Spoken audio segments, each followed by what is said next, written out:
Here's your news for August 18th, 2020. And your headlines for today include: Triple H explains why WWE decided to bring back the Dream. Nia Jax strongly reacts. Flying drones, LED boards, WrestleMania-style production values for WWE Thunderdome. WWE wrestler receiving a very special presentation inside WWE Thunderdome. Big names react to WWE Thunderdome. Vince McMahon finally reacts to Rusev Day. AEW finally hits back at Randy Orton. Stipulation added to WWE SummerSlam title match. AEW explains why they did not reach out to Roman Reigns, and more. We are kicking off today with news from NXT, as after Velveteen Dream returned to the Gold brand recently, many fans weren't happy.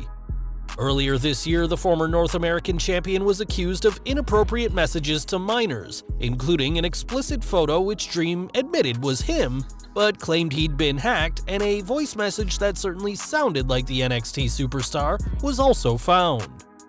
Speaking to CBS Sports though, Triple H explained the company's investigation into Dream, saying, in this day today, accusations are made and you take them all very seriously. You look into them the best you can, and you find out what is there and what isn't. In this situation, Clark was also involved in a car accident. That's what took him off TV.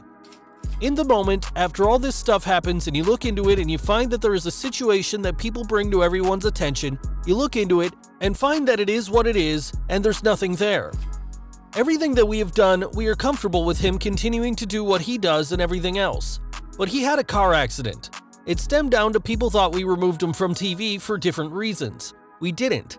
He was in a car accident. Once he was medically cleared to be able to return to the ring from his car accident, we continued forward the way we did. We looked into what was there, and we didn't find anything.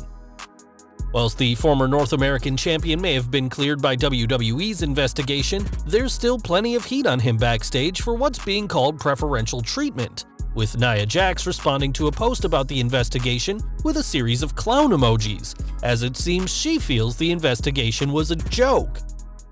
The fact that one of Dream's accusers has claimed WWE never contacted him during the investigation certainly doesn't help the company out, as this story may not be over despite WWE's investigation being finished. Now, as we reported yesterday, a man recently broke into the home of SmackDown's Sonya Deville, and now there's been an update on the case. Philip A. Thomas is currently incarcerated at the Hillsborough County Jail in Florida, with a pre-trial hearing scheduled to take place this Thursday. This hearing will decide whether Thomas should be held without bail or be allowed to post a bond, though it's been noted that the chances of him staying in jail are slim, given that he's not from Florida. Thomas faces charges of armed burglary with a dwelling, criminal mischief, aggravated stalking, and attempted armed kidnapping, and time will tell what sort of punishment he faces if he's found guilty by the courts. Back to the ring now, and there's been some big updates about the WWE's upcoming production from Orlando's Amway Center. Whilst fans won't be allowed in the arena for the time being, the WWE has issued a release to outline some of the unique changes fans can expect. Deemed the Thunderdome, this new system reportedly has a state-of-the-art set, video boards, pyro, lasers, cutting-edge graphics, and drones, which will allow fans to see WWE content on an unprecedented level. Fans won't even have to wait long to see the Thunderdome in action, as this Friday's SmackDown will be the first of many shows from the Amway Center. Speaking to Sports Illustrated, Kevin Dunn highlighted the 1,000 LED boards that will be used in the venue, as well as the drones that will give a never-before-seen view of the action, and said that the shows will have rows and rows of digital fans. He added, "The atmosphere will be night and day from the Performance Center. This is going to let us have a WrestleMania-level production value, and that's what our audience expects from us." Dunn also touted that the new setup allows things production-wise that they could never pull off before, including a planned projector in place to project content on the roof of the facility. One of the benefits of this new system is that it allows the company more control, as Dunn also said that they could have specific fans for specific roles on the show, such as guaranteeing a cheering audience for the typical babyfaces. One person who Dunn spoke about in his interview was Bray Wyatt, as he said the former Universal Champion will have his own, quote, fienddom whenever he makes his way to the ring. With it being unclear just how long the ongoing situation will last, fans will get to see plenty of the Thunderdome, as the company has use of the Amway Center until at least November, and most likely for long after that if they still can't tour. This is certainly a unique time for WWE as well as wrestling as a whole, and whilst the company still hasn't gotten the live fans they've been hoping for months, as their statement confirms that only essential personnel will be in attendance, the company's certainly going to have a much more interesting production from now on. Whilst the Thunderdome is coming together nicely and fans are getting excited to see it, there is still one issue with the concept that WWE is yet to address. According to recent copyright filings, WWE doesn't own the term Thunderdome, as it's currently being used by other business, including for a gold tournament, protective gloves, and a wine company. Not only do WWE not own Thunderdome for wrestling, they also don't own WWE Thunderdome either. Though given that WWE likes to trademark as much as they possibly can, we expect these copyright filings to be happening any day now. One person who is certainly excited for the Thunderdome is Eric Bischoff, who took to Twitter to share his views on the company's new project. Despite his departure from WWE, Bischoff had plenty of praise for the company, saying nobody can produce live-action TV like WWE, and though he's said it's often overproduced for his taste, it's clear Bischoff will be one of the millions tuning in this Friday to see the Thunderdome in action. There's been a lot of talk lately about the Thunderdome, and whilst many are excited, there are some who aren't too thrilled by the name. In a tweet, former WWE champion CM Punk poked fun at the Thunderdome branding, commenting on how many names for wrestling have come from Road Warrior movies.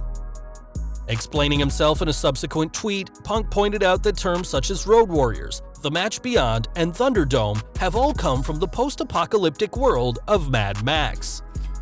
The 1985 film Mad Max 3 featured its own version of a Thunderdome, and though Punk is clearly a fan, we doubt we'll be seeing Mel Gibson or Tina Turner showing up to the Amway Center for this week's SmackDown.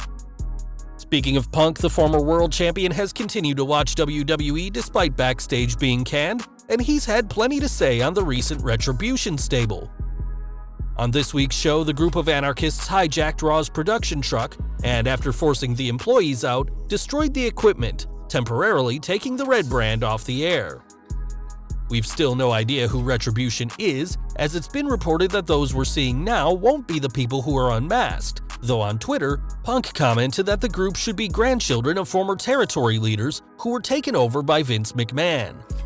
Punk even suggested that Greg Gagne could lead the group, and though we have some good ideas who's under the masks, and none of them are the grandkids of territory owners, who knows when the members of the Anarchy group will actually be revealed.